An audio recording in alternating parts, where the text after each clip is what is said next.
Now, as mentioned before, to make sure that we switch to a different screen if we tap this button, we must dive into two important new concepts: rendering content conditionally and lifting state up. And I want to start with rendering content conditionally. In our quiz widget, which is the main widget we use for starting our overall user interface, we are at the moment displaying the start screen in the end, wrapped inside of material app, scaffold, and our container with a gradient, but wrapped in there, we're outputting the start screen. And if you want to replace some content on the screen with some other content, for example, after a button has been pressed, you simply have to replace the widget here in your code because the entire user interface is controlled with code. So what we could do here is that in our quiz state class maybe, we have a variable which could be the active screen, if you want to call it like this. And active screen could be set equal to start screen, like that. And this is something we haven't done up to this point, but you can store widgets in variables. This is absolutely allowed because widgets are just objects and objects are just regular values in Dart.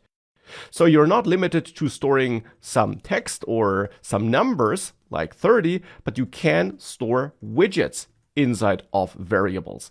And that's what I'm doing here, storing a widget in a variable. And of course, here we can add const, but it's still a widget. And now we can, of course, add a method here to this quiz state class, which could be called switch screen, where we want to navigate to a different screen. So which returns no value, but in which we use setState, a function provided by Flutter that's available inside of classes that extend state, as you learned.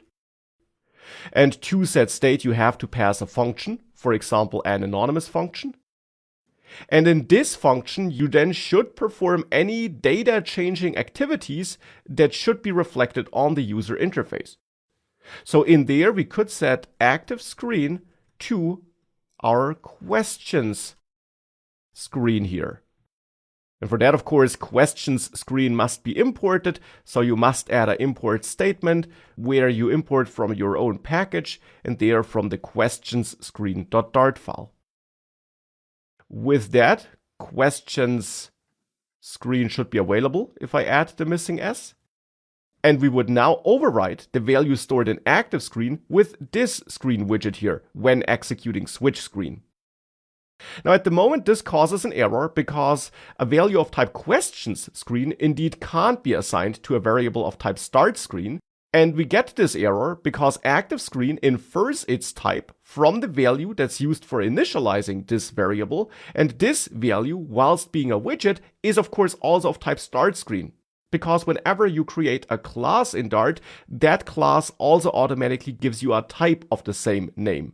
So the start screen class, which we defined here, also gives us a start screen type. And that type in the end is based on the widget type, but is a bit more specific than the widget type. It's specific to this class with exactly its details, its extra properties, or whatever it might have. So in order to make sure that active screen is a bit less restrictive and accepts all kinds of widgets, not just start screen, you can replace var here with widget.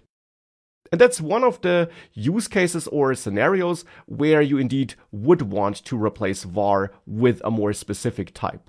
Because here I don't want to use Dart's type inference because it's too restrictive, and instead set active screen to a more general type, which in the end is met by both start screen and by questions screen. And now if we add const here as well, we would have some valid code that would actually change this variable value whenever this function is executed. And how does this help us? Well, this helps us because now we can use the active screen variable down here as a value for child. Because child, and that's important to keep in mind, just wants a widget. And of course, active screen now stores a widget. So we can use active screen as a value here for a child, because this simply leads to Dart looking into this variable and using that value that's currently stored in this ActiveScreen variable as a value for this child argument. So that's how we could conveniently output different widgets here by simply storing different widgets in a variable.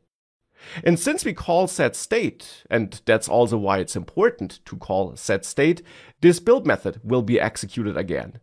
Because that's what setState does in Flutter apps. When you call setState in a state class, so a class connected to a stateful widget, Flutter will re-execute the build method and therefore run all this code here again, and then it will compare the result of executing that code to the result it got the last time it executed the build method. And if there are any differences, it goes ahead and updates the rendered UI accordingly. And indeed here for this widget, for the quiz widget, when the build method is executed for the first time, ActiveScreen will be set to start screen, and that will therefore be used as a value down there, and hence the start screen would be displayed.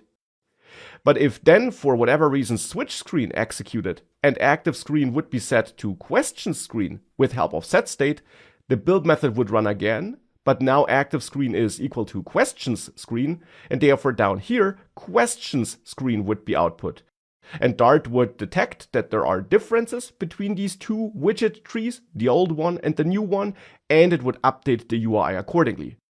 That's important to understand, which is why I'm emphasizing it.